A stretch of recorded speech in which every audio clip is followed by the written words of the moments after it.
There's a lot of considerations that one must take before going into a DLC, and nowadays one of those considerations you have to make is crafted weapons, which ones you're going to be using your resources upgrading, which ones you want to leave, which ones you want to bring in with you, and really what you think the meta is going to be going into the final shape. And I went over every single crafted and craftable weapon in the game, considering the full years of content that we have had since crafting has been released, and determined that these are the 23 crafted weapons that I feel have the most value going into the final shape. Just to state for the record, you can use whatever weapon you want if you like it, if it's your favorite, if you think it's good, or even if you think it's bad, you just want to use it, use whatever you want. I'm not saying your weapon is bad, I'm just saying these are the ones that I feel have the most value for me and for my playstyle. In addition to this, I'm excluding exotic craftables because those are a no-brainer. There's no reason not to craft the craftable exotics if you are able to.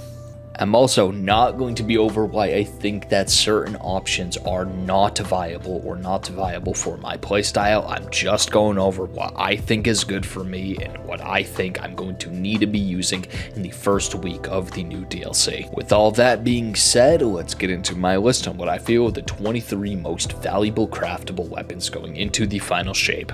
My first choice for craftable weapons going into the new DLC is the Age-Old Bond. Age-Old Bond does a couple things. For starters, it is a 360 Void Auto Rifle. It is the only one of its type that is usable still in the current meta, and it does have some really particularly good options. Now, what I'm going for is one role. The role I'm going to be bringing in is a role with Kill Clip and Dragonfly. That is going to sound absolutely insane to most of you, but I'm not thinking about taking this thing into Crucible. I'm thinking of using this thing with Void builds involving Gear Falcon's Hoybjerg and other related Void exotics that I believe we're going to be getting in addition to the new changes to the artifact mods and the slight buffs that are coming to the rework. With all of the damage types, it's going to be better to be using an energy weapon as your primary add clear weapon as opposed to using a kinetic weapon as your primary add clear weapon. So this, I feel, is going to be very, very good. Up next is going to be the Rufus' Fury for pretty much the same reasons as the Age-Old Bond. You're really just using this for a mobbing weapon that you're going to be using most of the time. You're not even thinking about using this against bosses. You think about using this to kill as many adds as you can in as short of a time as possible. Normally, some would say target lock is better, but target lock got absolutely thrown into the dumpster. The role I'm going to be going in with is a role with Reconstruction and Frenzy. Frenzy is a remarkably slept on perk, considering the amount of value that you can get out of Frenzy. I feel that it is really worth it. Other than that, I would say that if you don't like the idea of Frenzy, you can get away with using either Hatchling or Harmony, but Harmony is only limited by having a 7-second uptime and you have to hot swap between your weapons to use it, where Frenzy, it's just as long as you're in combat, and you're going to be in combat for a very long time with Reconstruction, the passive damage you're getting from Frenzy is going to be extremely, extremely worth it. Plus, it is a very unique weapon that really nothing even compares to. There isn't a comparison that we have that anything that even competes with the Rufus' Fury. It's a very unique weapon, and that's why I'm taking it into the final shape. Now on to the next section, bows. I'm not taking a single craftable bow. I feel that if you're using a legendary bow, you are throwing. I really see no reason to be using legendary bows for any reason at all. If you need a bow, just use Trinity Ghoul or La Monarch or something like that. Even use Tiku's Divination if you want it. I do not think that bows are a valuable resource, and I do not think you should be wasting your time using them unless you're doing hyper-specific and niche builds. In the end game, after all the Grandmasters are out, after all the raids are out, after all the strikes are out, do not even think about crafting bows to bring in.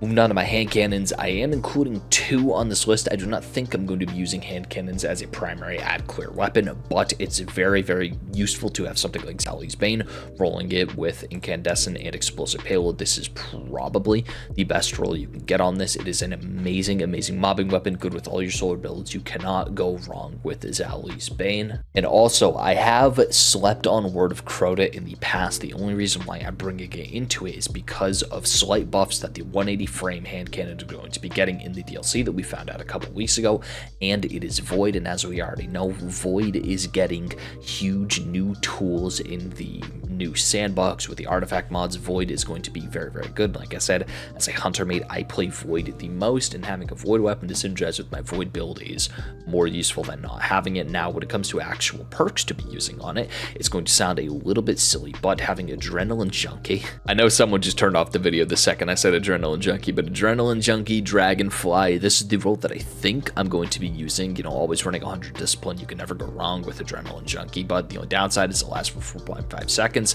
Besides that, Frenzy, it's not as good of a damage buff as Adrenaline Junkie. I'm not a fan of Sword Logic, however, you cannot sleep on the value that you can get with Sword Logic if you can stack it completely and have full uptime for Sword Logic. Just stay away from Rampage, you're just doing something different. This is a role I'm going to be using.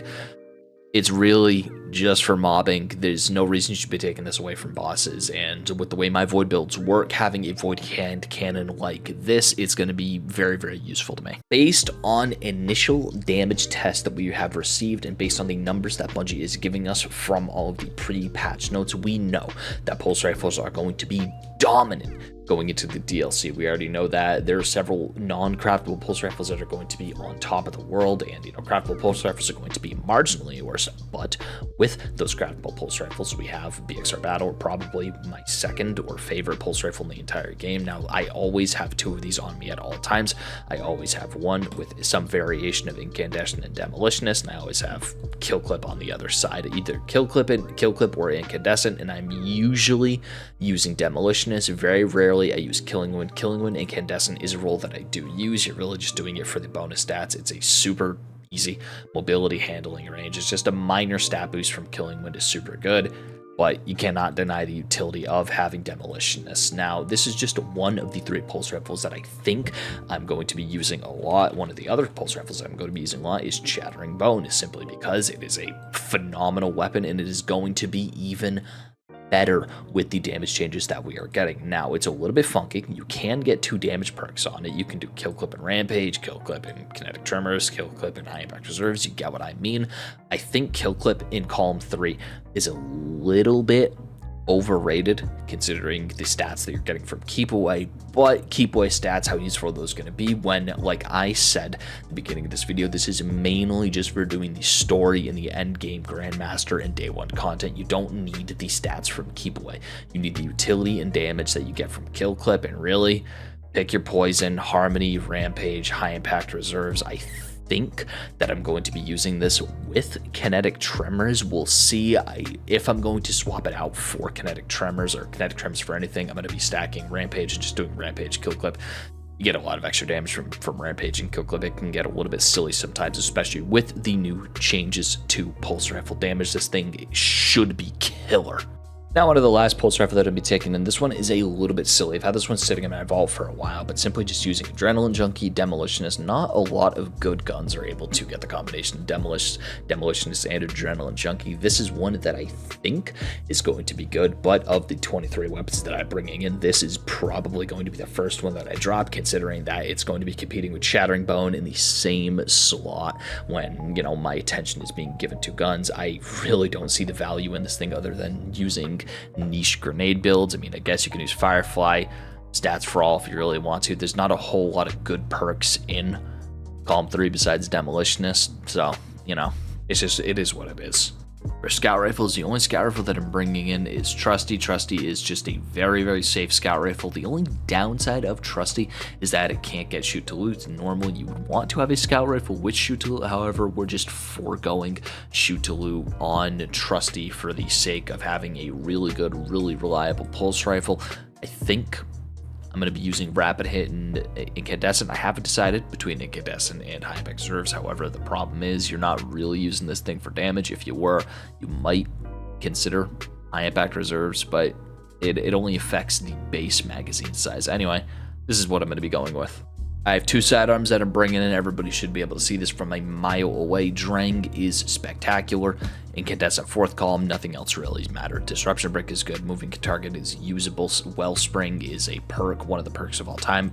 Quick Draw, again, well-rounded, and Eye of the Storm. Of the two sidearms, the one that I know I'm going to be using is the Brigand's Law, specifically because of the reworks and new tools and utility that we are going to be getting with Arc.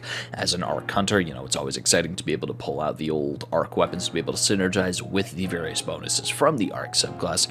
With that being said, Volt Shot plus Killing Wind, it's what I'm doing. This thing suffers in the range department. It is super hard to get this thing to actually have good range. You know, despite how much you think you're cranking into it, it is always never enough. So, Killing Wind, an extra 20 range whenever it's activated. You got your Volt Shot for your more damage. I like this thing a lot. This thing was my favorite weapon. It was my favorite part of the Season of the Pirate, as much as I detested the Season of the Pirate / Season of the Plunder. I'm excited to be able to pull this one out of the vault again. There's one single SMG that is craftable that isn't overshadowed by every other SMG in the game right now currently. That is Calus Mini-Tool for one reason, Incandescent, and a second reason, Unrelenting. If you're not using it with Unrelenting Incandescent, I have no idea why you're using Calus Mini-Tool. This is a super consistent, super reliable ad-core weapon. You get the bonus healing from Unrelenting. You cannot go wrong with Calus Mini-Tool if you're doing a solar build or you just need some survivability in a weapon that does a significant amount of damage considering its archetype and considering how easy it is to use, really. Moving on to our special weapons, first things first, we're going to be looking at Deliverance. Now, the only reason why I say Deliverance, because in most other circumstances, you would say Riptide is just plain flat out better than Demolitionist. However, there is some changes to Chill Clip that's coming with the DLC, meaning that it'll be much easier to activate Chill Clip using Deliverance, meaning instead of 3 shots with the Deliverance, you're only going to need 2 shots to activate it. And I feel that it might be huge when it comes to using Deliverance. You can run this thing with Demolitionist, Chill Clip. Really, you're just getting passive stats in your perk column too. Nothing is going to help you immediately, nothing to help you with damage, really nothing to help you with range immediately. Just doing this to see how Chill Clip works. I'm going to test this one out a lot. If Chill Clip, the bonuses with the Deliverance work the way I think it's going to work, it'll be a usable weapon, but will it be better than Riptide? That waits to see. Moving on to a fusion rifle that we know is going to be good because we know it is good now. Scatter Signal. We are doing Scatter Signal with Controlled Burst and Overflow. Some people say, oh, use Slice, use Hatchling even. Slice is okay. Hatchling is okay on this thing. You cannot beat the sustained secondary damage that you're getting from Controlled Burst plus Overflow plus its strand in the kinetic slot, meaning it's not going to be affected by the changes to kinetic weapons damage as much as the base non-elemental, quote-unquote, kinetic weapons are. So this thing is always going to be useful. We know how good it is now. It's almost mandatory for most solo flawless content, and it's just going to be even better, I think, going into the DLC. Taking a quick intermission to say that I do not like a single one of the craftable glaives. Like bows, I feel that glaives are wasting a resource. There's no reason to build around glaives given their current state. If you're using a glaive, cool. I'm not going to be using any, thus I'm not going to be crafting any or bringing them in or giving any of my resources to upgrading them. Same thing goes for craftable breech-loaded grenade launchers. I do not think there is any value in using breech-loaded grenade launchers in PvE. I know somebody is screaming right now, use Forbearance. For starters, you can just get the Brave Armory version of Forbearance. If you think you want to craft it, you can just get it from Onslaught and from the Brave Armory anyway. Forbearance, specifically breech-loaded Wayfaring grenade launchers, are getting a massive nerf, and so is Chain Reaction. The two things that make it good, the fact that it's a Wayframe and the fact that it uses Chain Reaction very, very, very efficiently, those are getting nerfed. Forbearance is going to be a throw. It is an insta-lose condition. It's not going to be as good as you think it is. We know it because Bungie told us implicitly, hey, this thing is getting nerfed into the ground. Enjoy it now while you can, because when the DLC drops, you are not going to be able to use it at a moderate to high level. Basically, if you want a grenade launcher, just go get Mountaintop or go get 4 Barons from the Brave Armory. That's it. All right, up next, Nessa's Oblation. The reason why I'm saying this shotgun here, because we know that energy slug shotguns are not getting hit with the same nerfs that kinetic slug shotguns are. And there are 2 good craftable slug energy shotguns, one of them being Nessa's Oblation or Nessa's Obligation, whatever I call it. You can use it with a couple things. I feel that the better of the options is going to be something like Reconstruction and Vorpal Weapon. You know, you really, if you're using this to only take out and do damage to bosses, you get it with Reconstruction, Vorpal Weapon. If not, Frenzy. Moving on to the other elemental slug shotgun, I meant elemental, not energy. We have Supercluster. Supercluster is very good currently. The only bad part about this gun is its sights. Its sights picture is absolutely horrendous in my opinion. There's just a little bit too much going on. Anyway, if you're thinking about the gun from a gameplay sense, not a cosmetic one, you have a couple of good perks to roll with. You have Slice if you can spam your class abilities, you have Reconstruction if you want consistent damage, and you have 4 times Charm if you want to be funny. Me, personally, we're going to the Reconstruction in column 3. In our column 4, we have 1 perk that you're going to be considering. That is Vorpal Weapon, because you're using this thing just for quick bursts of damage. Now, if you can't afford to use the Reconstruction, you could go with Slice. Slice applies Sever, Sever's damage, Slice plus Vorpal Weapon combos if you're remembering to use your class ability effectively. The role I have in my vault right now is Reconstruction of Vorpal Weapon, but I can see the need to put Slice on if I need to. Moving on to snipers, we have 2 snipers, crafted snipers, that I think are valuable, both for different reasons. The Supremacy, if you need sustained boss damage, just use Supremacy.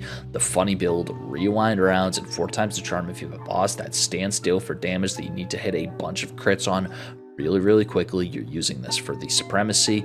Rewind rounds, 4th time to charm, you get all your ammo, and then you get damage even. So if you just need this to kill like a champion or a major or even a mini boss, you're probably going to be wanting to use kinetic tremors in column 4 because you know the damage is nice, or if you can get it to work, bait and switch. However, I do prefer kinetic tremors because it only takes 3 shots to activate, and if you consider the way this thing works with rewind rounds and something like extended magazine, you're going to be able to get a lot of rewind round refund and kinetic tremors at the same time. It's a good weapon. Succession, I do have craftable Succession. I know you can just get one from the Brave Armory. However, I was too lazy to farm a good one. I might still get a good one before the server shut down on Monday. Anyway, craftable one, Reconstruction, and Vorpal Weapon. You can use Fire Online if you really want to. I just much prefer using this thing with Vorpal Weapon because you get that 20% damage boost from primary weapons because it's a primary sniper. This thing is really good if you need to kill a champion or just kill one big target that isn't a named boss. Just to put things into a little bit of context here, I do not personally value trace rifles. I do not think trace rifles have any value as a hunter player. However, there is going to be one that I think hunters could make use of for one reason and one reason alone. Retraced Path. This is the one, baby, because shoot to loot incandescent. Like I said, I'd be lying to you if I said that I value trace rifles. I really do not value trace rifles at all as a hunter main. For my warlock mains out there, you guys know way better than I do. I wouldn't listen to me. We have one heavy grenade launcher on my list. When I say we have one, I mean I have one, and we are using it with the following roles: spike grenades, reconstruction, surrounded. This will only be useful if in the day 1 raid race there's a way to consistently proc surrounded. If you cannot proc surrounded, there is absolutely no reason to use this thing compared to any of the other legendary grenade launchers that are non-craftable and even some of the exotic weapons that you have. This thing, if you can get surrounded, it'll be a monster. If you can't get surrounded, throw it away. Moving on to Doomed Petitioner for one of our 2 linear fusion rifles. I'm sorry, I slept on this gun for the crafted weapons tier list. It is better than I gave it credit for one reason: surrounded. You're using surrounded, could use Precision Instrument. Precision Instrument doesn't do as much damage as Surrounded. Surrounded is less consistent than Precision Instrument. Precision Instrument is more consistent. You just have to choose. Because this thing is void, because this thing is heavy, I think it is going to be very, very good, considering, like I said, all of the new changes to the various void artifacts that we're getting. I'm not going to elaborate. If you haven't seen them, I'm going to link the twit in the description. But if I'm using this thing, I'm using it with Surrounded Reconstruction. I might have Precision Instrument on it, but I'm only using this thing if I think I can get Surrounded procced. Other than that, I would rather use any other linear fusion rifle. The second of the two linear fusion rifles is Cataclysmic, and Cataclysmic is as good as it always has been. I will always have this thing in my back pocket just in case we need precision damage. It might be okay, it might not be okay, but if we need precision damage and I can't use Whisper of the Worm, bait and switch fourth time the charm. Simple as, short, simple, sweet, moving on. The only craftable LMG that I'm bringing into the final shape is Commemoration. This thing gets Reconstruction and it gets Killing Tally. This is the only set of perk combinations you need. As a hunter made, this is the peak primary weapon. I know it's a heavy weapon, but you use it as a primary weapon when you're doing your Gerfalcon's Hoybjörk, you're using your Killing Tally, you're getting your reloads, passive reloads from Reconstruction, which means you're always keeping up Killing Tally. I don't have to explain why this thing is so good. If you're a hunter who uses Gerfalcons on a consistent basis, you know why this thing is good.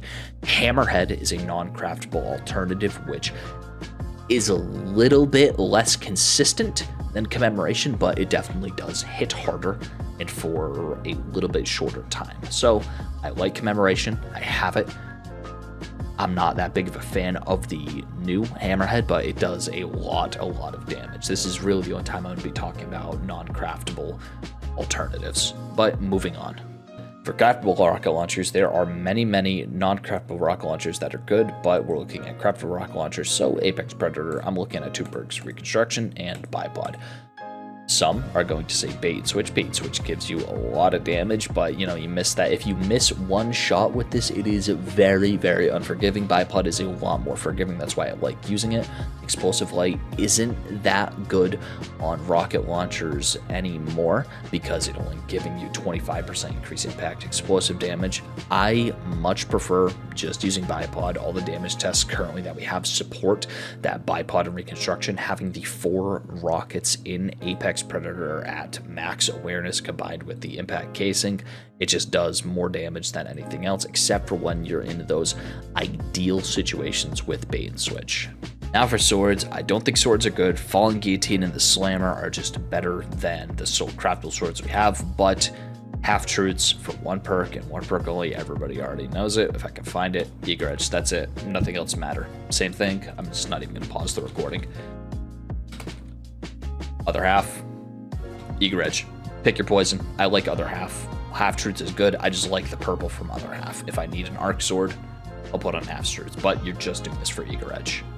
Anyway, so that was my list of 23 crafted weapons that I'm bringing into the final shape. Now, tell me yours. What crafted weapons are you bringing in now? It is very important to remember that just because your gun does not make my list, that I don't think that your gun is good. These are just the crafted weapons that I feel have no better alternative. And even for the weapons that are craftable that do have a better alternative that you can just get in the world or through any activities, I hope that you understand my reasonings as to why I'm including or excluding some certain weapons. But until then, I hope each and every single one of you who are listening up to this point have a great day. I hope you were able to witness the power of the Thunderword absolutely shredding these bosses. Thunderword is the best weapon in the entire game, just to keep you guys honest. I hope each and every single one of you has a great weekend coming up. It is the last weekend to cram as much Destiny in as you can before the final shape drops. Servers are turning off on Monday as the 3rd of June as of the time of posting this video. Make sure you're actually getting in, getting all your stuff, crafting all your weapons, doing everything before the deadline. Besides that, have a great day. Have a great weekend to do something great, make someone smile, help someone out. And besides that, thank you all for watching. Take care now. Bye-bye.